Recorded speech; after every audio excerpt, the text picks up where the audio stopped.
Hola a todos, ¿cómo están? En este video vamos a continuar trabajando sobre el periodo alfonsinista, pero para pensar puntualmente sobre la relación de Alfonsín con los sindicatos, lo vamos a hacer de la mano del texto de Mónica Gordillo, que se llama, espérenme que lo tengo por acá, Normalización y Democratización Sindical, repensando los 80. En ese sentido, para laburar el periodo alfonsinista desde lo sindical, no vamos a tomar un caso o un conflicto. Bueno, quizás más adelante vamos a pensar en un sindicato en particular, pero nos vamos a enfocar en cuál es la relación entre el Estado y los sindicatos en este gobierno alfonsinista, que es el primero de nuestra democracia reciente. Y se trata de un periodo clave para pensar lo sindical porque está muy marcado por las herencias que dejó la dictadura, tanto en un aspecto económico, podemos destacar un proceso inflacionario creciente, una caída de la industria,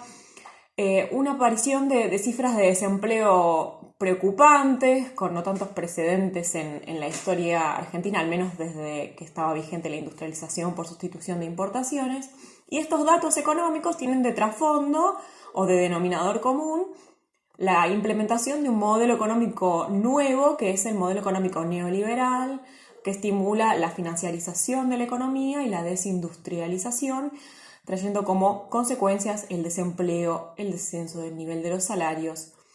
y, en general, una retirada del Estado que lleva a un empeoramiento en las condiciones de vida.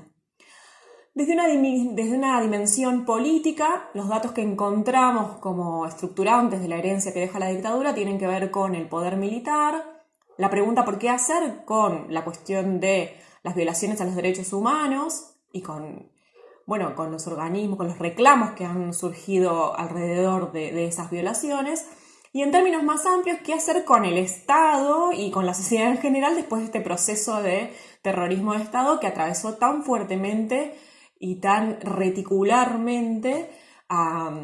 cada aspecto de lo social y que fue ejercida desde el Estado, por lo que hay una pregunta ahí sobre cómo se va a estructurar el Estado en esta postdictadura.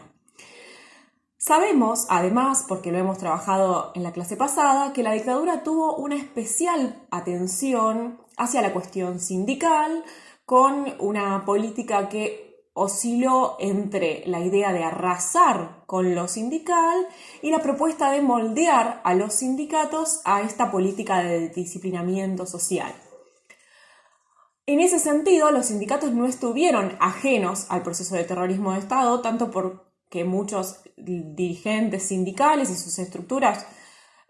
fueron víctimas de las desapariciones y de una política del terror, y en parte también porque otros sectores, entablaron negociaciones con el poder de la dictadura y con este modelo neoliberal. La pregunta entonces por cómo van a ser los sindicatos de aquí en adelante, cómo se van a estructurar, qué roles van a tener, cómo va a ser la política en general y la política sindical en particular, es una pregunta que adquiere mucha relevancia y que se está dirimiendo en estos años, estos primeros años democráticos, con respuestas a estas preguntas que son formuladas tanto por el gobierno de Alfonsín como por los propios sindicatos, ¿no? ¿Cómo vamos a funcionar ahora? Bueno, es una pregunta que se hacen tanto los sindicatos como el gobierno de Alfonsín y van a plantear distintas respuestas. De la mano de Gordillo vamos a tratar de recorrer esas respuestas y de pensar qué implicancias tiene cada una. Bueno, entonces empecemos a recorrer el planteo de Gordillo y como una primera pregunta disparadora podemos pensar en, ¿cómo fue la relación entre Alfonsín y los sindicatos? Y tenemos un dato bastante contundente, que es la existencia de 13 paros generales en los años que duró el gobierno de Alfonsín. Ese dato nos habla de una relación muy tensa. ¿Qué explicaciones damos a esa relación tensa? La explicación tradicional, nos dice Gordillo al comenzar su texto, sostiene que, un poco retomando lo que Alfonsín mismo decía durante su gobierno, sostiene que estos 13 paros generales se debieron a que Alfonsín intentó democratizar los sindicatos Los sindicatos resistieron a esa democratización porque no les interesaba, solo les interesaba normalizarse,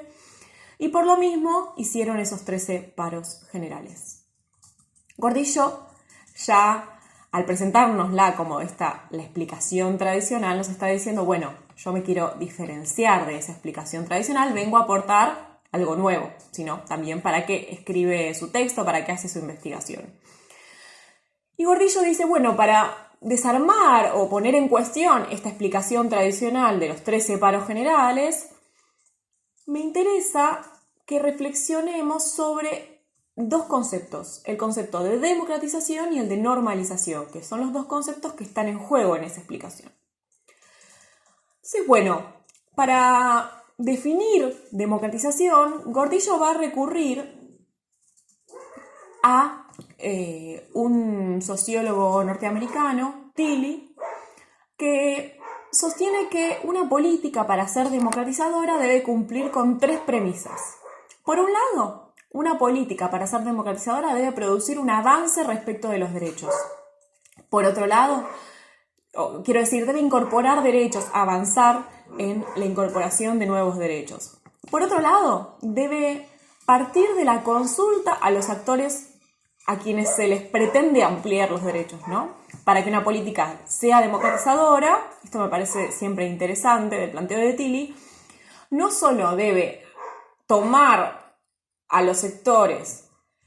a quienes les quiere ampliar derechos como objetos de la política, sino también como sujetos de la política, en la medida en que deben ser consultados. Deben ser consultados sobre sus intereses para luego poder producir avances en relación a esos intereses enunciados por los propios actores en cuestión. Y la tercera premisa a considerar para analizar si una política es democratizadora o no, según Tilly, es el hecho de que debe una política democratizadora plantearse desde un Estado con una fortaleza suficiente que le permita no ser plausible de presiones por parte de sectores corporativos o sectores poderosos. Es decir, una política democratizadora debe poder ir en contra, ir a contrapelo de las presiones de los grupos poderosos. Bien, tenemos aquí entonces el modelo o el concepto de democratización planteado, y ese concepto es el que va a usar Gordillo para ver si las políticas impulsadas por Alfonsín son efectivamente democratizadoras, y también para preguntarse si las demandas de los sindicatos respecto a este proceso de transición post-dictadura tenían algo de democratizadoras o no. Lo primero que tenemos que decir es que los sindicatos planteaban sus demandas sin usar el término de democratización, sino que ellos recurrían al concepto de normalización, ¿no? Los propios sindicatos hablaban de que lo que ellos demandaban era una normalización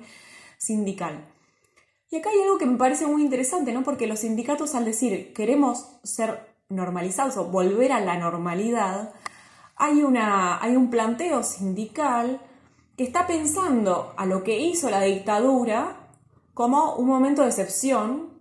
respecto del que la democracia tiene que reimplantar una normalidad, ¿no? O sea, en algún sentido, normalizar implica combatir lo que la dictadura hizo, también en la dimensión sindical. ¿Qué planteaban los sindicatos cuando decían normalización? Bueno, estaban diciendo que era necesario volver a la legislación y a los derechos vigentes antes de la dictadura, ¿no? Un panorama en el que, si nos ubicamos en el 73, 74, 75, bueno, encontramos unos sindicatos con bastante poder, con un poder suficiente como para vencer el primer intento de implementar un modelo económico neoliberal como fue el Rodrigazo. Encontramos unos sindicatos con una ley de asociaciones profesionales, con una ley de trabajo en el que hay un reconocimiento importante del rol sindical, aunque también encontramos un sindicalismo ya dividido, como lo estuvimos trabajando.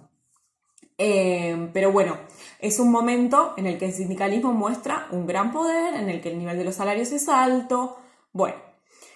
a ese armado es al que quiere volver de alguna manera el sindicalismo cuando plantea la normalización. Y destaco esto de lo que implica pensar a la dictadura como excepción, porque ya con el diario del lunes, habiendo visto todo el proceso democrático posterior a la dictadura, podemos ver que la dictadura no fue una excepción, sino que mucho de lo que implementó la dictadura continuaría vigente al menos hasta el 2001, ¿no? Por ejemplo, hablemos del modelo neoliberal que implementa la dictadura, que las democracias, los gobiernos democráticos sucesivos lo sostienen y lo profundizan hasta que estalla todo en el 2001. Entonces, bueno, ahí hay una apuesta interesante de los sindicatos de pensar la dictadura como excepción y como algo respecto de lo que la democracia debe como reimplantar un orden previo, y que bueno, de alguna manera eso quedó trunco. Veamos entonces qué planteaba el gobierno de Alfonsín cuando hablaba de democratización, concretamente en qué consistía esta democratización que el gobierno de Alfonsín estaba enunciando. Y en realidad la cristalización concreta de esta idea de democratización se ve en un proyecto de ley enviado, ni bien asume el gobierno de Alfonsín, que es llamada la Ley Mucci, y que se plantea como la reforma sindical que está proponiendo el alfonsinismo. Concretamente, ¿en qué consistía? Bueno, Gordillo nos dice que puntualmente la Ley Mucci era una reforma de las elecciones sindicales. Ahora vamos a ver algunos de los ítems que se planteaba reformar, pero que esta reforma, que se acota a lo electoral, ¿no? Y en algún punto acá hay una idea de democracia que tiene que ver solamente con lo electoral, con cómo se eligen los dirigentes, etc., mantenía vigente buena parte del andamiaje legal que había armado la dictadura. O sea que se reformaban las elecciones sobre un sustrato de, por ejemplo, sostener la intervención de las obras sociales planteada por la ley por la LAP de la dictadura, ¿no? En este sentido, la ley Mucci no era una nueva LAP, era una ley de reordenamiento sindical que se abocaba a lo electoral, mientras que dejaba, bueno, entonces vigente la LAP de la dictadura o la mayoría de la LAP de la dictadura, por ejemplo, en lo que respecta a la intervención de las obras sociales, la prohibición de determinadas actividades económicas. Bien, y al mismo tiempo, no solo esto de que mantenía un sustrato dictatorial, al mismo tiempo, esta ley de reordenamiento sindical tomaba definiciones respecto de temas que no están regulados en una legislación nacional, sino que son regulaciones que se da a cada sindicato en su estatuto, por lo que esta ley de reordenamiento sindical intervenía directamente en los estatutos de cada sindicato, o sea, las normativas internas de los sindicatos, de una manera, digamos, bastante arbitraria, inconsulta, ¿no? No había habido ninguna consulta previa a los sindicatos, ningún laburo con los sindicatos, sino que lo que hay es una idea de que los sindicatos no son democráticos, que el carácter no democrático tiene que ver con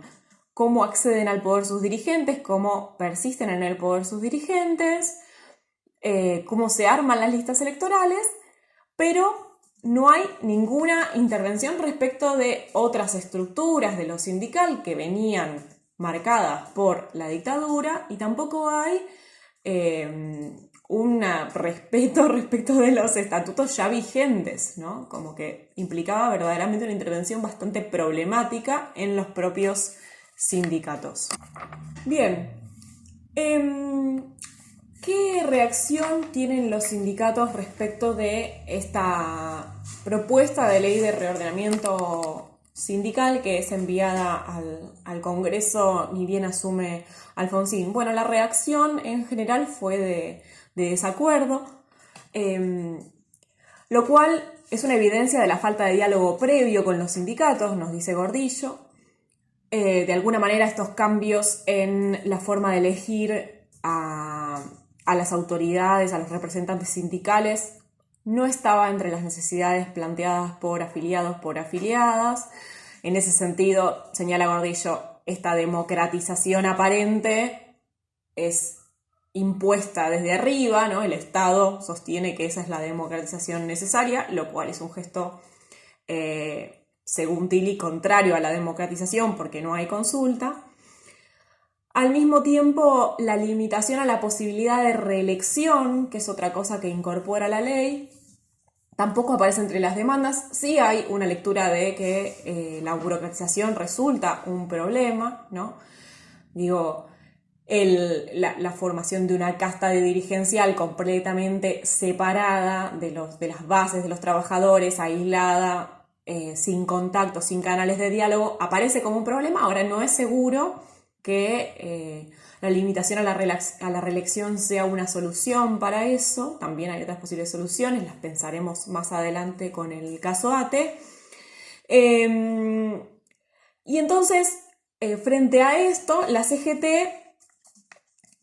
va a empezar a presentar proyectos propios en paralelo a una serie de paros generales que se van a comenzar a hacer mientras que la CGT se está unificando, ¿no? Después del proceso dictatorial se da un proceso de progresiva unificación de la CGT tras la figura de Ubaldini, un gran dirigente sindical del periodo, y en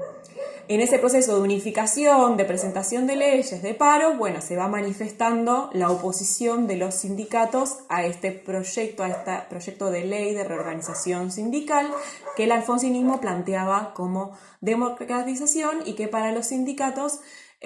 implicaba perpetuar mucha de la normativa vigente desde la última dictadura. Entonces recapitulemos un poco en el planteo de Gordillo. Gordillo nos dice, la mirada tradicional del periodo alfonsinista sostiene que el alfonsinismo tuvo un proyecto de democratización sindical y que ese proyecto de democratización sindical fue resistido por sindicatos que solo tenían interés en normalizarse. Hasta ahora, ¿qué nos permite ver el planteo de Gordillo? Bueno, ella, tomando el concepto de Tilly de democratización, analiza la propuesta de Alfonsín y no encuentra allí un proyecto de democratización. Y podemos decir que lo que los propios sindicatos sostenían, que era esta propuesta de normalizar, es decir, de restituir los derechos y la situación de poder sindical previo a la dictadura, estaba más cerca de la democratización porque produce avances en derechos, porque implica una consulta de los propios actores involucrados, que son los sindicatos propiamente dichos. Entonces, no solo que Alfonsín no tuvo un proyecto democratizador, sino que la normalización impulsada por los sindicatos estaba más cerca de la democratización de lo que tradicionalmente se ha dicho. Y para continuar con este argumento, Gordillo va a analizar un caso muy importante en el periodo, que es el caso de uno de los sindicatos de trabajadores del Estado más importantes y históricos, que es ATE. ¿Por qué Gordillo trabaja con este caso ATE? Bueno, primero porque ATE va a encarar un proceso de reforma bastante profunda de sus estructuras durante los años del gobierno alfonsinista, y en ese proceso de reformas podemos ver cuáles eran los intereses y las preguntas de los propios sindicatos respecto de cómo democratizarse después de esos años dictatoriales que atravesaron tan profundamente a los sindicatos y en particular a ATE, un sindicato que nuclea a trabajadores del Estado que implementó el terrorismo de Estado y que impulsó el neoliberalismo, el propio desmembramiento del Estado, ¿no? Impulsado del propio Estado. Entonces, la pregunta por cómo transformarse a sí mismos como sindicatos era también una pregunta respecto de cómo debía transformarse el Estado para poder reconstruirse después del periodo dictatorial recientemente atravesado. La propuesta entonces es que trabajemos con el caso ATE para pensar qué tipo de reformas impulsaban los propios sindicatos, pensando en un poco esta discusión, este debate que abrimos cuando trabajamos sobre los conceptos sobre el modelo sindical corporativista y el modelo de relaciones laborales pluralista, ¿no? Con esta tensión entre representación y poder, que es una tensión tan compleja en los sindicatos, y en ese sentido las reformas que encara ATE durante el alfonsinismo nos dan una pista, una pauta de cómo reforzar los canales de comunicación entre dirigentes y representados sin debilitar el poder, sin atacar, sin minar el poder de esa dirigencia que también tiene su importancia a la hora de concretar conquistas sindicales. Por último, y a modo de cierre, las invitamos a leer el texto de Gordillo, tomando nota especialmente del último proyecto de ley, que es finalmente el que es aprobado como reforma sindical durante el alfonsinismo, que nos interesa reflexionar sobre cuáles de las demandas de los sindicatos retoma este proyecto de ley, que es el que finalmente llega a buen puerto, ya que la ley Mucci, debido a la oposición sindical, resulta frenado por muy poquito en el Senado y no puede prosperar. Espero que les haya servido esta presentación y seguimos trabajando con las actividades propuestas.